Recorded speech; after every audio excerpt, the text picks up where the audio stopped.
I think, Paul, if you're moaning about spending 3 hours at John Swinney's speech, you should think yourself lucky you're not in an A&E queue, because you might be waiting a hell of a lot longer than that.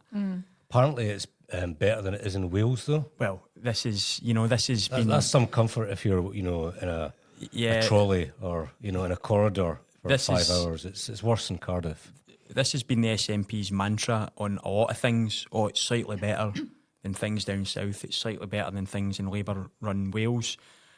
And it should be, because we know that public spending per head is higher in Scotland than it is in England and Wales. So it should be better. There's no excuse for it not to be a bit better.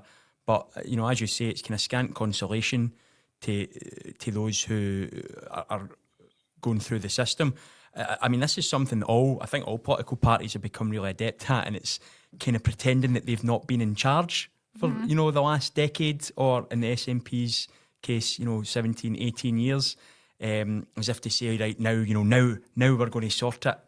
Well, why is it taking until now? Obviously, COVID threw a spanner in the works. No one's going to, kind of deny that. But even since COVID, they've had, how many years, how many health secretaries were on? What, our fourth health secretary since COVID?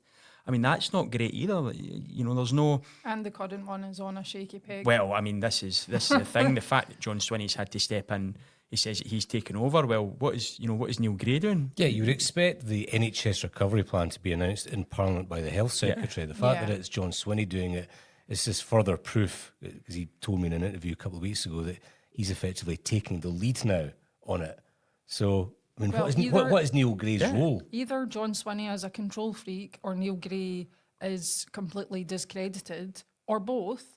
But, Neil Gray spent far too much time going to football matches and not enough time actually trying to fix his brief.